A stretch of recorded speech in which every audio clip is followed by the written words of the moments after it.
Hey guys, so let us now move on to holding period return. अगर आपको लगता है कि C F A level 1 quant में होल्डिंग पीरियड रिटर्न यानी कि एच पी आर का क्वेश्चन देखते ही आपको फ्री के मार्क्स मिल जाएंगे, तो आप बहुत बड़े ट्रैप में फंसने वाले हो।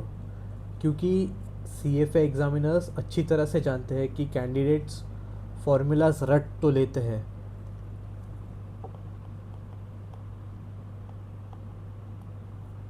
पर उन्हें सटल एडजस्टमेंट में कैसे फंसाना है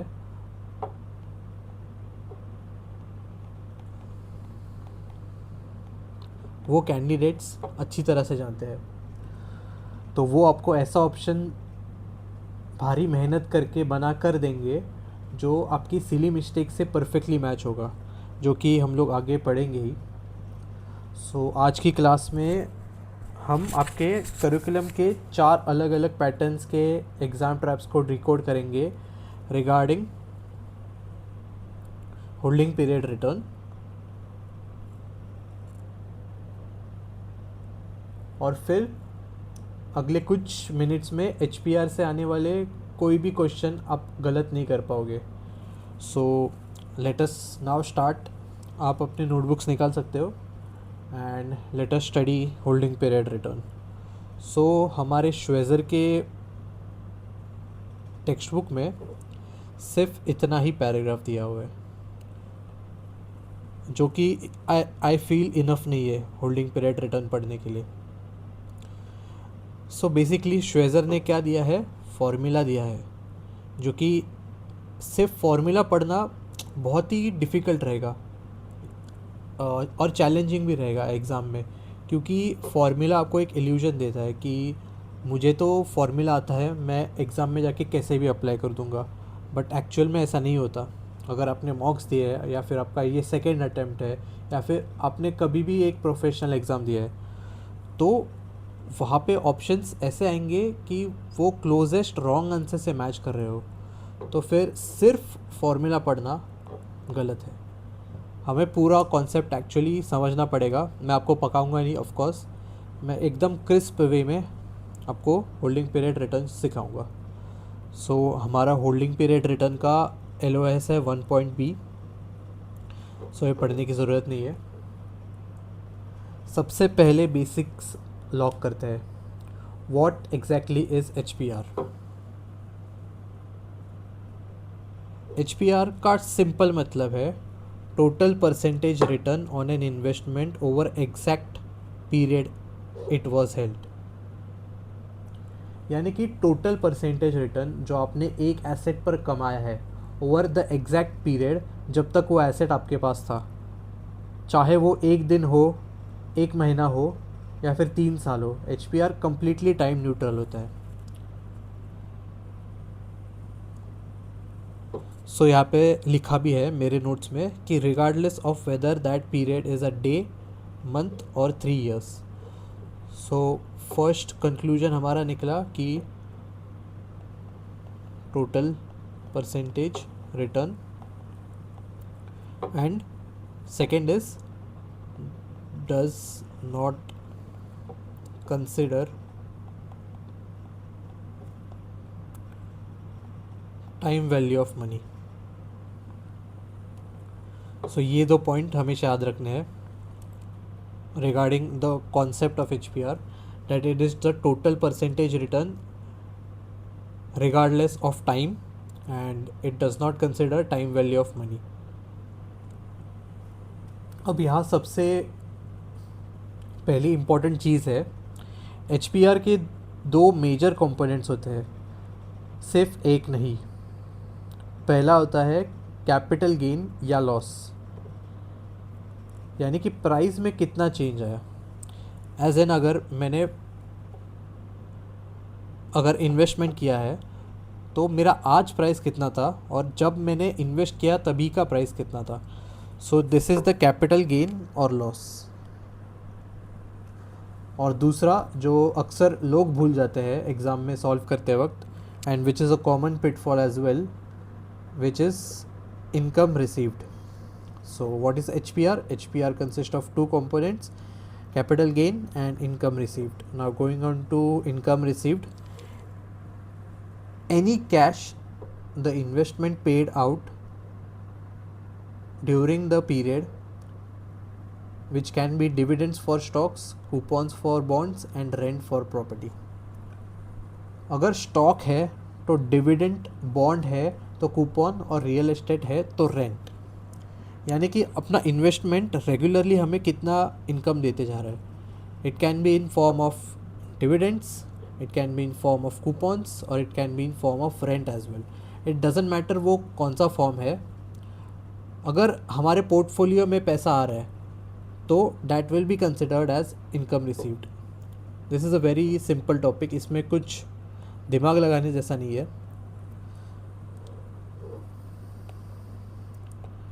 And next, why it matters. If you only track price change and ignore income, you understand your actual return. HPR exists to capture the complete picture. अगर हमें एक प्रॉपर रिटर्न निकालना ही है तो रिटर्न का फॉर्मूला क्या होता है कि today's value minus invested income value divided by the value at which the income was invested. So ये नॉर्मल रिटर्न में इनकम कंसिडर नहीं होता, बट HPR क्या करता है, HPR करता है इनकम को इनकॉर्पोरेट. तो उससे बनता है HPR का formula, which is return as follows.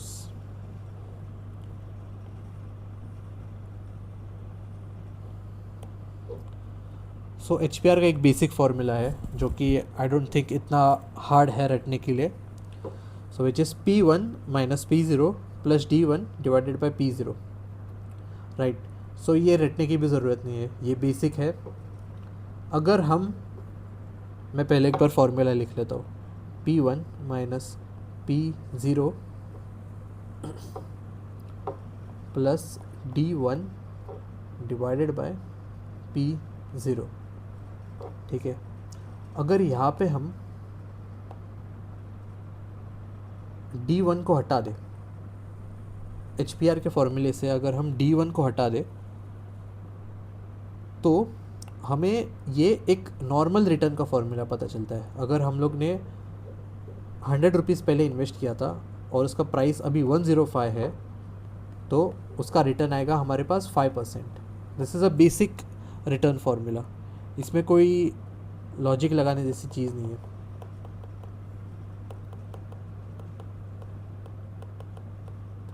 But सिर्फ यही फॉर्मूले में अगर हम लोग इनकम डाल रहे हैं, इनकम को बेसिकली हमारे श्वेजर के टेक्स्ट बुक ने डिफाइन किया है D1, which is also read as dividend. So this is the formula for HPR. It is also written as P1 plus D1 divided by P0 minus 1. अगर हम इसको rearrange करेंगे in terms of mathematics तो हमें वापस यही formula मिलेगा. Right. So P0 is the beginning price, P1 is the ending price and D1, जैसे मैंने कहा कि it necessarily does not have to be dividend. It can be income for real estate, rent for real estate and dividend for portfolio. So D1 is income, not necessarily dividend. So यहाँ पे मैंने एक note भी लिखा है P1 which is beginning price, total cost to enter including all fees and brokerage. Right. P1 is equals to ending price which is sales proceed. अगर मैंने आज के वैल्यू में अगर बेच दिया तो वो पोर्टफोलियो का कितना वैल्यू रहेगा. D1 is nothing but dividends, coupon, rent, all of it. ठीक है. अगर एग्ज़ाम में कभी कभी ऐसे भी क्वेश्चन आता है कि इनकम दी ही नहीं रहेगी फिर भी HPR पूछा है तो हमें बेसिकली क्या करना है कि रिटर्न ही निकालना है. सो अगर हमें इनकम दिया ही नहीं है, if no income received, D1 is equals to 0. Same formula, no special case. Right. अब एक वर्क एग्जांपल करते हैं जो कि हमारे श्वेजर करिकुलम में ही आया है. A stock is valued at 20 at the beginning of the period. So beginning of the period है तो this is P0. pays 1 in dividend over period. So 1 in dividend, this is our D1 and is valued at 22 at end of the period. So 22 is our end of the period, that is our current price. So which will be P1. So basically हमें सब components दिए गए हैं, हमें बस ये incorporate करने हैं हमारे formula में, जो कि आएगा HPR equals P1 minus P0 plus D1 divided by P0. So हमारा P1 है 22 माइनस P0 है 20, D1 है 1 और P0 अगेन हमारा 20 है. सो इन सब को कैलकुलेट करके आंसर आएगा 21 divided by 20 which is equals to 15%. So this is how we calculate our HPR.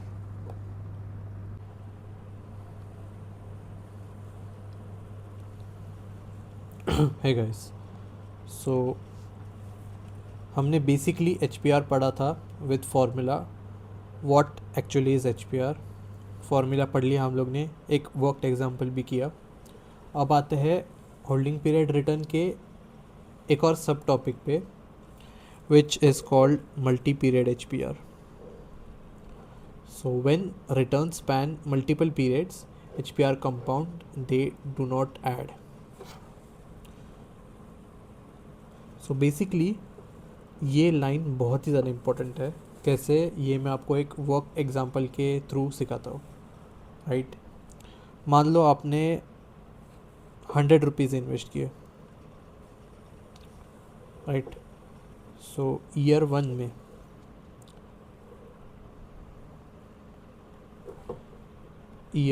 में लेट्स से आपका रिटर्न आता है 50%.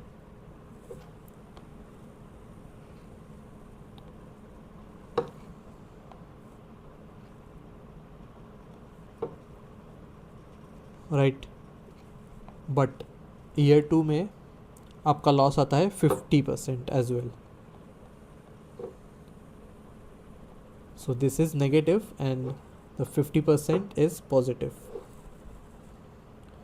सो अगर ये एक लेमैन सॉल्व करेगा या फिर आप अगर बिगिनर हो तो एक बिगिनर सॉल्व करेगा.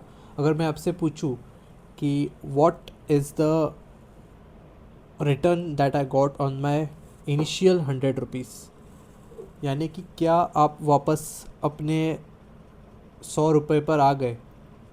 राइट, अपने 100 रुपये का क्या किया, आपका लॉस हुआ, प्रॉफिट हुआ. सो अगर एक लेमैन होगा वो क्या करेगा, इन दोनों का मीन निकाल लेगा, as in +50 -50, so which is equals to 0. Right, एक बिगिनर एक ऐसे बोलेगा कि 50 फर्स्ट ईयर में हमारा +50 हुआ, सेकेंड ईयर में हमारा -50 हुआ, तो एज अ नेट हमारे पास कुछ नहीं आया. तो एट लास्ट हमारे पास 100 रुपीज़ है, विच इज़ एब्सोल्युटली रॉन्ग. क्यों? क्योंकि मल्टी पीरियड HPR हम लोग ने कंसिडर नहीं किया था. Oh sorry.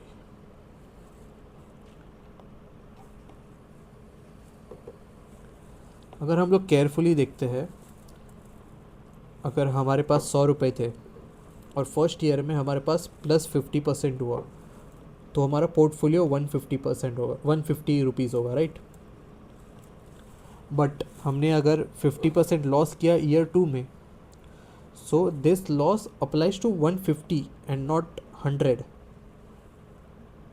सो अल्टीमेटली 50% लॉस होना, यानी कि हमारा हाफ इनकम या हाफ पोर्टफोलियो चला गया. सो फिर एट ईयर 2 हमारा पोर्टफोलियो की वैल्यू हुई ₹75, right. So at the end of year 2 हमारे पास बचे सिर्फ 75। हमने इन्वेस्ट किए 100 बट हमारे पास बचे सिर्फ 75। ईयर 0 पे थे 100, ईयर 2 पे हमारे पास थे 75। सो अगर हम लोग देखे जाए तो 25% लॉस हुआ, राइट। सो इसीलिए ये पॉइंट बहुत ही ज़्यादा इम्पॉर्टेंट है कि multi period returns do not add because investment base changes every single period. This is why we must compound them, right. अगर एक और एग्जांपल लें हम लोग और मल्टी पीरियड HPR को और अच्छे से समझे, तो just give me some time, right. एक एग्जांपल लेते हैं। ईयर 0 में हमारे पास थे 100 रुपीज़। एक टाइमलाइन बनाते हैं।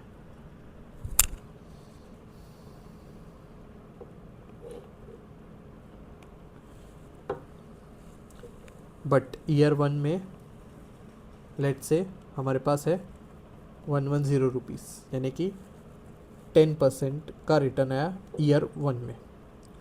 ईयर 2 में लेट्स से हमारे पास रिटर्न आया -5% का। तो हमारा पोर्टफोलियो वैल्यू हुआ 110 minus 5% which is 104.5।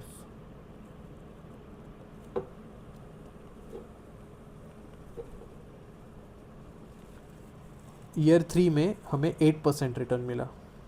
These are all made up numbers, of course, to make you understand more. Year 3 में हमारे पास 8% रिटर्न आया विच इज़ पॉजिटिव। सो हमारा पोर्टफोलियो वैल्यू हो गया 112.86। ठीक है। So this are are portfolio values at each period.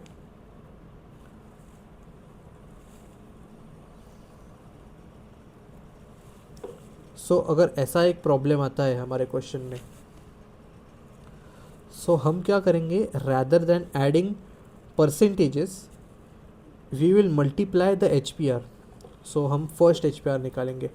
First HPR ये रहेगा, सेकेंड HPR यहाँ से यहाँ तक रहेगा, थर्ड HPR यहाँ से यहाँ तक रहेगा, right. So which this will be HPR1, this will be HPR2, this will be HPR3, correct है।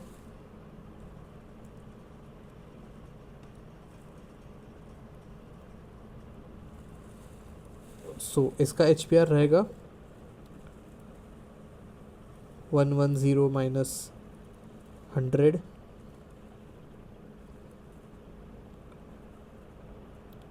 Divided by 100। इसका HPR2 का क्या रहेगा, HPR 104.5 माइनस 110 डिवाइडेड बाय 110।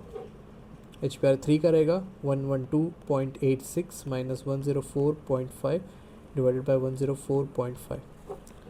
सो हमारे पास बेसिकली ये परसेंटेजेस में आएंगे, लेकिन हम डेसिमल में लेंगे क्योंकि हमें इसको मल्टीप्लाई करना है, राइट।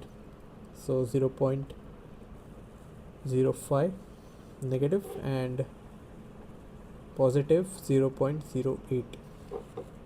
सो अगर ऐसा सिचुएशन आता है हमारे पास एग्ज़ाम में, सो हम बेसिकली क्या करेंगे, HPR इक्वल्स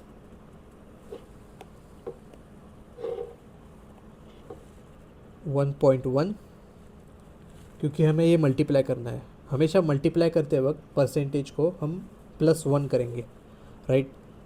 सो 1.1 इंटू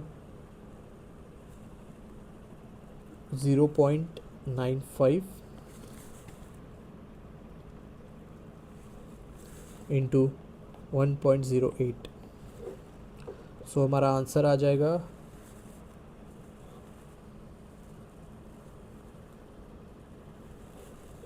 12.86%, राइट। सो इससे हमारा आंसर एक्यूरेट आएगा। अगर हम सिर्फ एडिशन करते परसेंटेजेस का तो हमारा आंसर एब्सोल्युटली गलत आता, करेक्ट। सो ये था हमारा मल्टी पीरियड HPR। सो हमें हमेशा इसका फॉर्मूला रट लेना, मैं ओपनली बोल रहा हूँ, रट लेना, क्योंकि कभी कभी हम लोग गलती भी कर सकते हैं कि हम लोग ऐड करें। So formula for, just a second,